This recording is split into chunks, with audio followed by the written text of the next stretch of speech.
وبه نستعين أما بعد فأعوذ بالله من الشيطان الرجيم بسم الله الرحمن الرحيم لئن شكرتم لأزيدنكم وقال النبي صلى الله عليه وسلم من لم يشكر الناس لم يشكر الله صدق الله العظيم وصدق رسوله النبي الكريم۔ محترم المقام، قابل صد احترام، آج کے اس اجلاس کے صدر محترم، آل انڈیا مسلم پرسنل لا بورڈ کے صدر،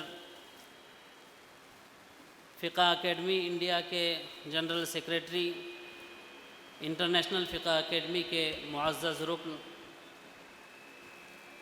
دارالعلوم ندوۃ العلماء کے مجلس عاملہ و مجلس منتظمہ کے رکن حضرت مولانا خالد سیف اللہ رحمانی صاحب دامت برکاتہم العالیہ، حضرت مفتی اشفاق صاحب قاسمی قاضی شریعت دارالقضاء اکولہ و صدر علی پبلک اسکول اکولہ، حضرت مولانا مفتی سبیل احمد قاسمی صاحب دامت برکاتہم العالیہ، صدر جمعیت علماء تمل ناڈ و خلیفہ مجاز فقیہ الامت حضرت مفتی محمود الحسن گنگوئی رحمۃ اللہ علیہ،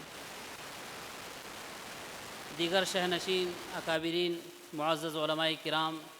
اس اجلاس میں حاضر ہونے والے تعلیم یافتہ ایڈوکیٹ حضرات، ڈاکٹرز اور عمائدین ملت، السلام علیکم ورحمۃ اللہ وبرکاتہ۔ حاضرین کرام، سب سے پہلے ہم بارگاہ رب العزت میں شکریہ ادا کرتے ہیں کہ اللہ تعالیٰ نے اپنے خالص فضل سے، عنایت سے یہ موقع ہمیں نصیب فرمایا کہ آج ہم اس بابرکت اور پرمسرت اجلاس میں آپ کی میزبانی کر رہے ہیں۔ اس کے بعد ہم تمام اراکین دارالقضاء، آل انڈیا مسلم پرسنل لا بورڈ کولہاپور اور منتظمہ کمیٹی، دارالقضاء کمیٹی، القلم فاؤنڈیشن کی جانب سے، تمام علماء شہر کی جانب سے و عمائدین شہر کی جانب سے، تمام مندوبین کا تہ دل سے، خلوص دل سے خیر مقدم کرتے ہیں۔ آج کا یہ دن ہمارے لیے باعث مسرت ہے اور باعث رشک ہے، قابل رشک ہے کہ آج ہم ملت اسلامیہ ہندیہ کی در نایاب اور عظیم الشان ہستیوں نے ہمارے علاقے کو اپنی تشریف آوری سے معطر کر دیا ہے۔ بقول شاعر، نادم ہوں واقعی اس کرم بے حساب پر، نادم ہوں واقعی اس کرم بے حساب پر، خوش آمدید آپ کہاں میرا گھر کہاں۔ ہم تہ دل سے شکر گزار ہیں، خصوصاً استاذ محترم فقیہ العصر حضرت مولانا خالد سیف اللہ رحمانی صاحب ادام اللہ فیوضہم کے، کہ آپ سینکڑوں کتابوں کے مصنف و مؤلف، شرعی و سماجی علوم کے ماہر،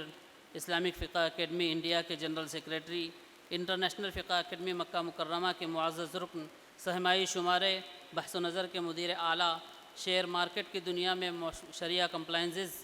کے شیئرز کی تحقیق کرنے والے بھروسے مند ادارے تاسیس کے شرعی ایڈوائزر،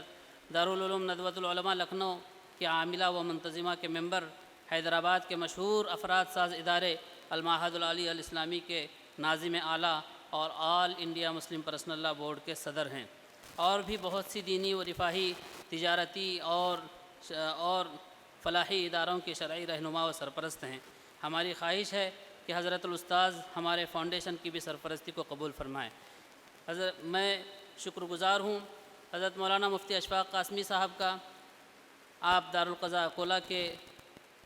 اکولہ آل انڈیا مسلم پرسنل لا بورڈ کے قاضی شریعت، اور مہاراشٹر میں آل انڈیا مسلم پرسنل لا بورڈ کی جانب سے جتنے دارالقضاء ہیں ان میں ان کا کلیدی کردار ہے، اور مہاراشٹر کے سینئر قاضی ہیں۔ آپ کی ایک انگلش میڈیم اسکول ہے، اکولہ میں چلتی ہے، جس میں 1800 طلباء پڑھتے ہیں، 1800 اسٹوڈنٹ تعلیم حاصل کرتے ہیں، اور بلا تفریق مسلک و ملت یہ طلباء وہاں تعلیم حاصل کرتے ہیں۔ اس کے علاوہ بھی آپ 5-6 اسکولوں کی صدارت کرتے ہیں۔ میں شکر گزار ہوں حضرت مفتی سبیل احمد قاسمی صاحب کا، آپ جمعیت علماء تمل ناڈ کے صدر اور اس علاقے کو سرسیاب کرنے والی شخصیت حضرت مولانا مفتی فقیہ الامت محمود الحسن گنگوہی رحمۃ اللہ علیہ کے خلیفہ مجاز ہیں۔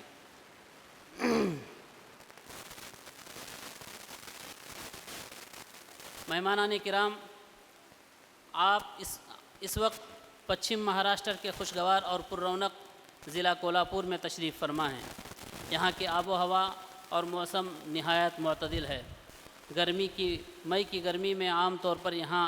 35 ڈگری سے زیادہ موسم تجاوز نہیں کرتا، جبکہ نومبر سے جنوری تک یہاں موسم 16 ڈگری سے 9 ڈگری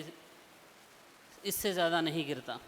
یہاں سماجی اعتدال بھی قابل بیان ہے۔ ملک بھر میں متعصب فضا ہونے کے باوجود یہاں ذاتی اور قومی تعصب نہ ہونے کے برابر ہے، لیکن اس کا افسوس ہے کہ مٹھی بھر شر پسندوں نے چند مسجدوں کو نشانہ بنایا اور یہاں کے بھائی چارے کو کلنک لگایا۔ یہاں تشریف لا کر قائد جمعیت حضرت مولانا محمود مدنی دامت برکاتہم العالیہ نے کہا تھا کہ کولہاپور والوں نے ملک بھر میں گھوم گھوم کر بتانا چاہیے کہ بھائی چارہ کسے کہتے ہیں۔ یہاں کے کچے چمڑے کی خوبصورت کولہاپوری چپل پوری دنیا میں مشہور ہے۔ اہلیان کولہاپور کا ایک مشہور مقالہ ہے، مراٹھی ہے، جگات بھاری امی کولہاپوری، یعنی دنیا میں سب سے بہتر ہم کو اہل کولہاپور ہیں۔ یہ علاقہ آزادی ہند سے پہلے ریاست کولہاپور کے نام سے جانا جاتا تھا۔ یہاں ریاست کی بنیاد مہارانی آجہانی تارا رانی نے رکھی ہے۔ انہی کے خاندان سے یہاں کے مشہور راجہ، انصاف پسند، انسانیت نواز اور انسانی برابری کے علم بردار بادشاہ شاہو جی مہاراج ہیں۔ شاہو جی مہاراج نے اس زمانے میں جب لوگ تعلیم کے ذرائع سے بھی ناآشنا تھے، تمام ذات برادریوں کے لیے، خصوصاً نچلے طبقے کے لیے مفت تعلیم فراہم کرنے کی بھرپور کوشش کی ہے۔ اس زمانے میں انہوں نے ایک کالج کی بنیاد رکھی تھی، بعد میں یہ کالج انہی کے نام راجہ رام کالج کے نام سے مشہور ہوا۔ آپ اپنے رعایا کو روزگار فراہم کرنے کے لیے کپڑا بنائی کی ایک فیکٹری بنوائی، جو آج بھی شاہو مل کے نام سے مشہور ہے۔ شاہو جی مہاراج نے مختلف برادریوں، مسلم، عیسائی، جین و چمار کے اور دیگر طلباء کی تعلیمی سہولت کے پیش نظر مختلف بورڈنگز بنوائی، جو آج بھی ان سماجوں کے لیے آباد ہے۔ آج کا شام کا اجلاس انشاءاللہ اسی مسلم بورڈنگ کے میدان میں ہونے جا رہا ہے۔ شاہو جی مہاراج ذات پات کی بنیاد پر امتیازی سلوک کے سخت خلاف تھے۔ وہ برہمن واد کے خلاف لڑتے رہے اور انسانی مساوات و سماجی برابری اور ایکویلٹی کے عظیم داعی و حامی رہے۔ انہوں نے برہمنوں کو الگ درجہ دینے سے انکار کر دیا، جس پر ان کو مخالفت کا سامنا بھی رہا۔ اس علاقے کو علمی و دینی لحاظ سے فقیہ الامت حضرت مفتی محمود الحسن گنگوہی رحمۃ اللہ علیہ، امارت شریعہ بہار، اڑیسہ و جھارکھنڈ کے قاضی القضات حضرت مولانا قاضی مفتی مجاہد الاسلام رحمۃ اللہ علیہ،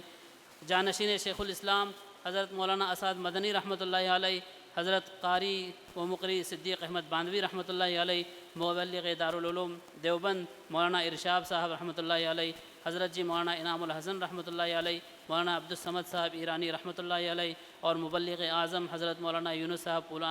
پونا والوں نے سیراب کیا ہے۔ یہاں دینی فضا ہموار کرنے میں خاص طور پر فقیہ الامت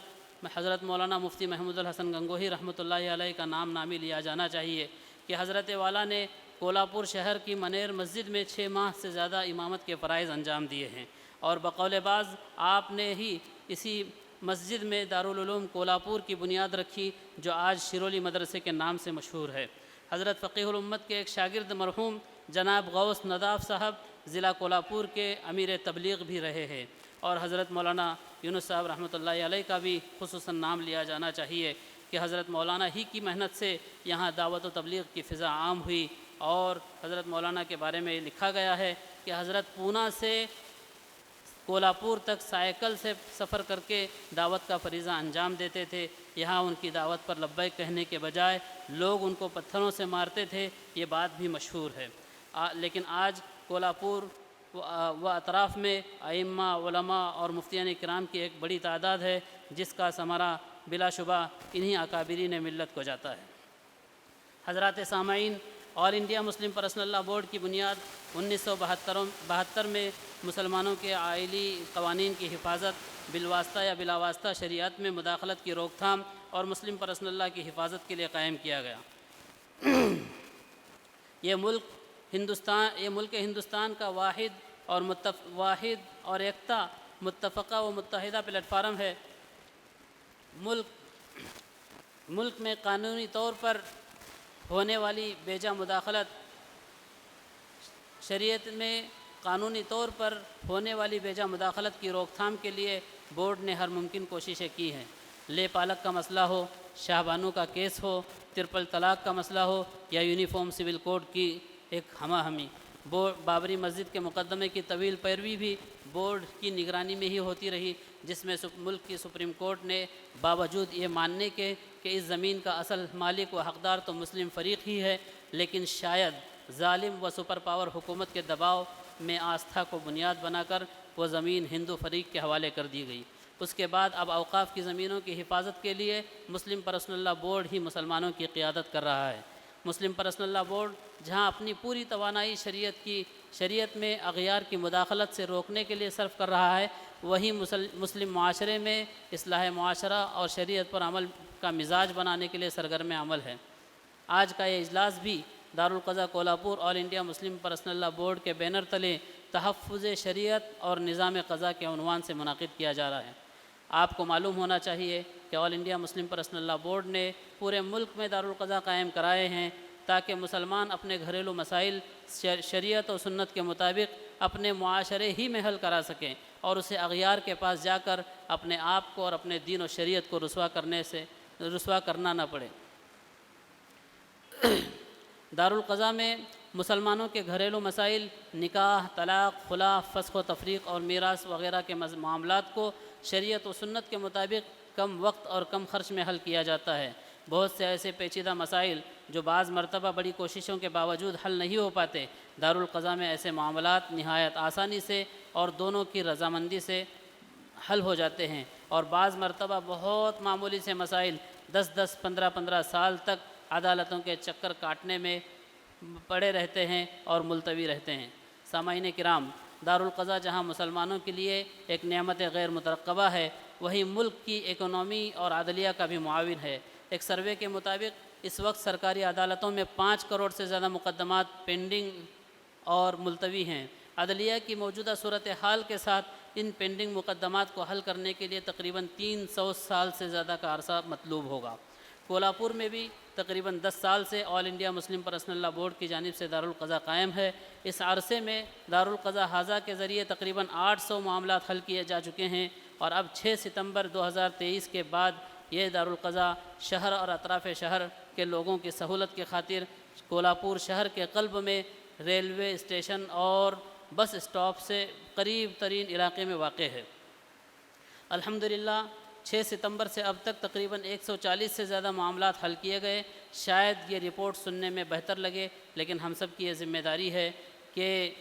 اس نظام قضا کو اتنا عام کیا جائے کہ مسلمان اپنے گھریلو معاملات کو عدالتوں میں نہ لے جاتے ہوئے شریعت و سنت کے مطابق حل کرانے کا مزاج بنائیں۔ دارالقضا کولہاپور کے تمام انتظامی و مالی امور اور مکمل مینجمنٹ القلم فاؤنڈیشن کی جانب سے کیا جاتا ہے۔ 2021 میں لاک ڈاؤن کے بعد ملکی حالات سے متفکر ہو کر چند علماء کرام اور سماجی کارکنان نے اس فاؤنڈیشن کی بنیاد رکھی۔ فاؤنڈیشن کا اولین مقصد شریعت کی حفاظت اور احیاء دین ہے، اسی لیے فاؤنڈیشن نے دارالقضا کے تمام اخراجات کا ذمہ اور اس کے انتظامی امور کا ذمہ قبول کیا، اور الحمدللہ اس کو بحسن و خوبی پورا کر رہا ہے۔ دارالقضا کو بہتر سے بہتر بنانے کی کوشش میں بھی مگن ہے۔ اللہ تعالیٰ سے دعا ہے کہ اللہ رب العزت اپنے فضل و کرم سے بورڈ، اکابرین بورڈ اور ہم خادمین کی خدمت کو شرف قبولیت عطا فرمائے۔ اس طویل سما خراشی پر معذرت کے ساتھ میں خدمات عالیہ میں دوبارہ شکریہ ادا کرتا ہوں کہ آپ نے تشریف لا کر ہماری عزت افزائی فرمائی